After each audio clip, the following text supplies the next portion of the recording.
Say something, I'm giving up on you.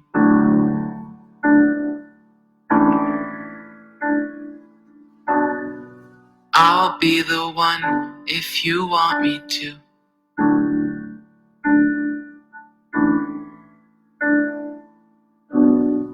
Anywhere I would have followed you.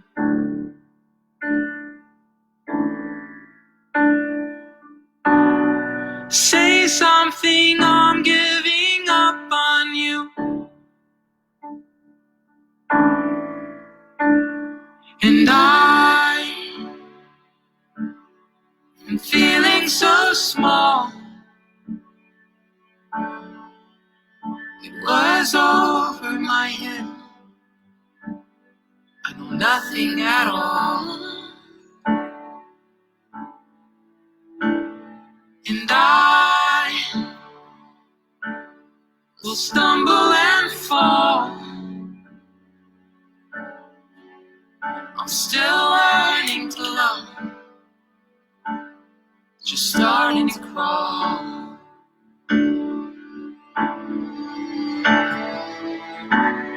Say something, I'm giving up on you.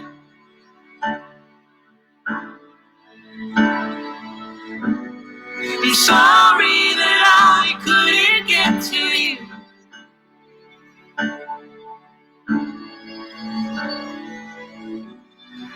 Anyone would have followed you. Sorry, I'm supposed to be turning that down very gracefully. Rise and shine, beloved. It's Terry Joe. That is a song called Say Something by A Great Big World and Christina Aguilera. It's a very moving, emotional song for me. And why I chose it, this week we're learning about emotional intelligence. And today's topic is about finding your voice. And I'm so aware of how many people keep so much pain inside.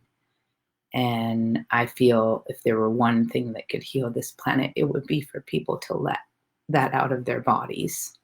Doesn't mean you have to tell someone else. It's just giving it a voice. And we'll talk about a technique you can use today on paper to do that, but also finding a trusted friend to vent to. Those kinds of things are okay too.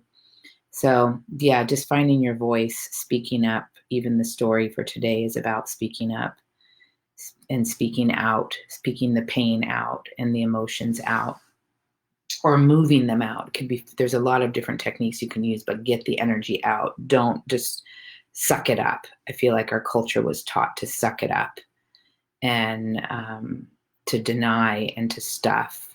And I know that's why we have massive levels of addiction, especially in the United States. But you can't keep that stuff down without putting stuff on top, food and alcohol and sex and drugs and cigarettes and all those things that soothe us. So let's see, we're going to call in the light, which I'm just going to close our eyes, put our hand on our heart and our belly if you want. Enjoy the breath. And we ask just now to be surrounded, protected, and filled with the clear white light of the Spirit. We ask for a blessing of peace, of grace, of serenity, calm, and of joy. And say thanks for all that we have experienced and all we are experiencing and all we will experience, and ask for the strength and the courage to go through what's being asked of us in all of our lives, in our situations, personally and globally. And light to finding solutions for the things that ail us now, particularly the coronavirus.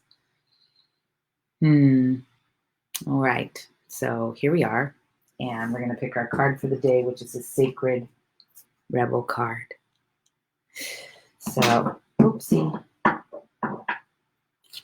So Sacred Rebel cards look like this. And I'm going to not look and pick this one, trusting it's right. Boy, this is, I'm sure a card that I need. receiving. Look at that beautiful image. Wow, I love that image. Receiving. So I am going to read a little bit of this one just because it's a bit of a mystery, isn't it? So let's see what this one has to say. I love these cards, by the way. I think I showed you the cover, Sacred Rebels by Alana Fairchild. So I'm just going to read the first paragraph. You are so loved. Your every need is witnessed and responded to by the universe. However, you sometimes forget this. You become swept up in the momentum of habitual consciousness, and you forget to take a moment to stop, breathe, and be. In that moment, you can receive the love of the universe that is receiving you. It will nourish you with contentment and energy. I have to read one more. You have not done this enough. Your soul is becoming parched and is drying out. This is the card receiving. So what I need right now. Energy has been going out of you, but there is not enough coming back in. It is time to bring something back in for you, to receive and be received. You are being offered a chance for restoration now, to feel nourished, cared for, and loved. Accept it. You deserve it. Wow. Holy mackerel. That's the deck. Oh my goodness. What a card, huh? Juicy. Lord, that is so, there couldn't have been a better card for me today. So then our inquiry card, and I ask you to play along. So Robin, I'd love to see you answer the question in the comments. This is the one today. Beautiful. Where is my joy? Where is my joy? That's the question. Where is my joy? Yes, so sweet, Robin. Wasn't that so what we needed today, that the card receiving? So where is my joy? This is a good one to come right after that. Well, we know, for me, of course, I think we all know the joy's inside, but sometimes it doesn't seem that way. It seems like it's out there and we have to go find it. But what comes to me is the song that I used to sing when I was a little girl in Sunday school, which was, I've got the joy, joy, joy, joy down in my heart, down in my heart, down in my heart. I've got the joy, joy, joy, joy down in my heart to stay. So where's your joy? And our little teaching for the day, we do a little mini lesson. Before I do that, I want to talk about what the assignment was yesterday, because each day you get, yes, Robin said, joy is found in gratitude and giving, being of service to others. It's in your light. That's very true. I would say also in service, what I find is I give from an overflow, and sometimes I don't even have to be full. I can be like kind of down, but I go to be of service and I automatically feel lifted. So there is such a blessing in service, Robin, as you know. So before I do our little mini ray of sunshine talk, I want to share about the assignment yesterday, which was to get a journal. So these are the kind, of course I like sparkles, but I do like, my little inner teenager picks out my journals usually. I like this kind, just a total simple spiral. I don't like it thick. I like it thin like that. And this is kind of my everything journal. So when I take a little class that, like I just did the Deepak Chopra class, I kept notes in there. So I'm going to use this just for my feelings journal if anything comes up. This is different than freeform writing, which I'm going to talk about tomorrow as the tool, freeform writing. Today, I want you to actually just practice writing, and your assignment for today is going to be get a journal. Like I said, it could be any pad of paper. You're going to practice writing something. What I would encourage for today is write your best feeling of the day and write a little sentence around that. Why was it your best feeling? And your worst feeling of the day. And this is just more of a like get to know yourself journal, right? So you're not going to be throwing this out. Freeform writing, when I talk about that tomorrow, it's something you actually burn. This is a journal you can keep. So I call it my feelings journal. You can call it your emotional intelligence journal. You can call it your patterning journal, where you're tracking your patterns. And if you really want to keep it simple, just every day before bed, write down your best moment and your worst moment and the emotions around that. Like, so what happened? So I'm going to give you an example, and I'll do it again for today, and I'll read it tomorrow. But just to get you started today. So yesterday, I'm trying to think, the days all blur together. I'm sure you guys know that. Yesterday was Monday, and one of my highlights, I do the soul-centered circle would be nice. I do the soul, it used to be called the soul, oh my gosh, why am I, Solution Support Circle. I changed it to the Solutions Wisdom Circle, and I changed the time to the morning. And I loved it. It just made me so happy. So the feeling was joy. It was feeling of contentment and flow. And it was just making those two little shifts, changing the name of the circle, because I didn't want it to feel like you need a support circle. It's a wisdom circle. We're basically coming up with our own wisdom to resolve whatever we're growing through, right? So that, and then changing the time to the morning from the night, was a big shift. And I was so happy about that.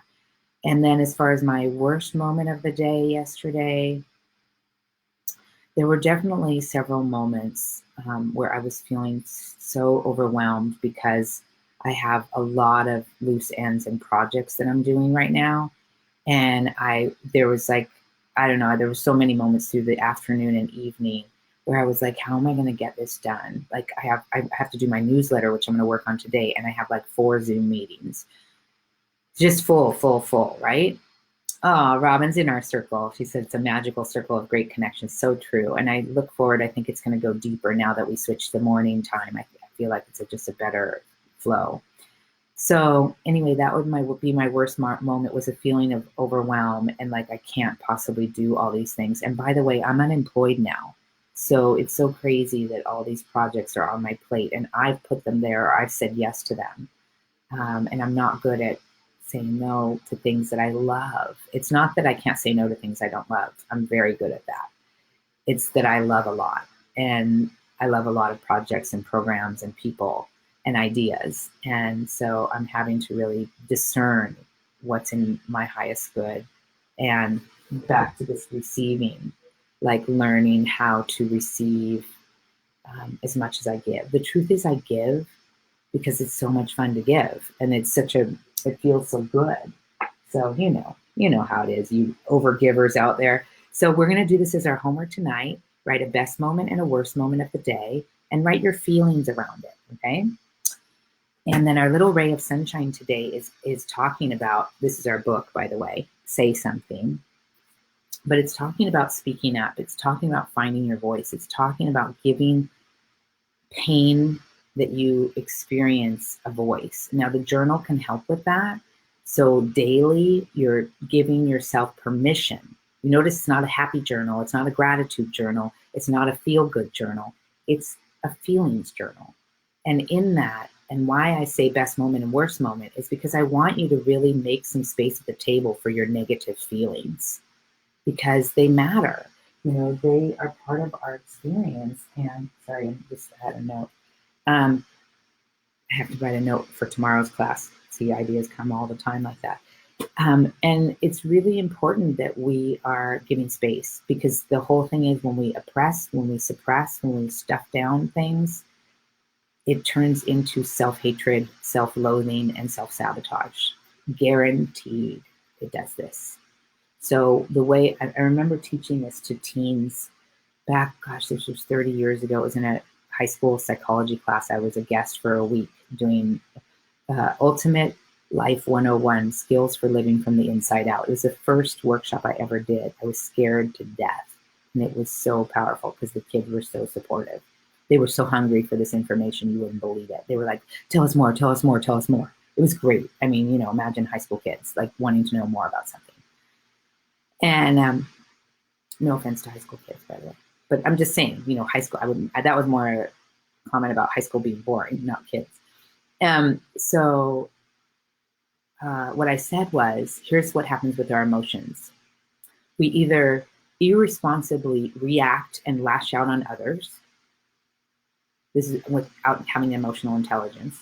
Or we inwardly deny and suppress and shame ourselves and keep that stuck with us, so it ends up in disease and addiction. So we are either abusive outside or we're abusive inside if we don't have healthy channels for our emotions.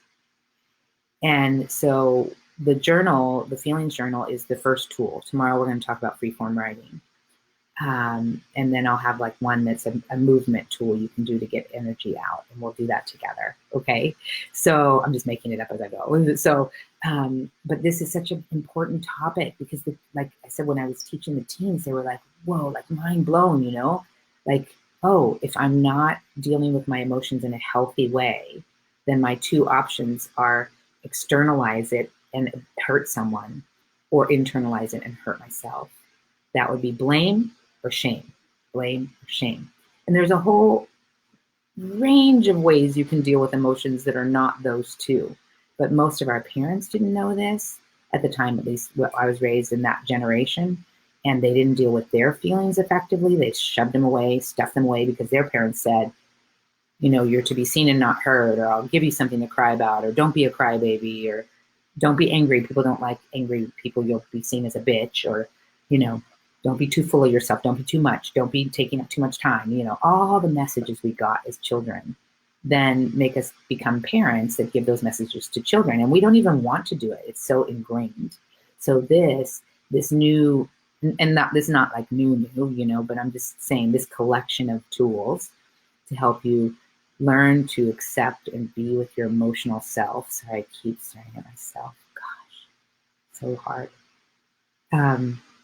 Will really help, I hope. Okay, so I think that's all. That's the announcements. I've ran over. I'm trying to get it to 15 minutes, which is why I'm eliminating the 2-minute meditation time and just doing that in the music in the beginning. But for now, it is what it is. So is there any announcements? Our quality for the day. Tune in. You can type in your quality that you want. I'm going to go with receiving what the card said. Receiving. So if you have a quality that's here, Robin, type in your quality for the day that you're calling forward to be aware of, to have experience more of. By the way, we have all the qualities always. It's just a matter of bringing our awareness to them so we could experience them more. So if I say tenderness, you could say, I'm not a tender person. Oh, you have it in there. It just may be under layers and layers of hardness and self-sufficiency and strength, right? We are receiving, her words receiving too. Good, nice, Robin. Okay, I'll see you in a few minutes for the story. Stay tuned. Bye.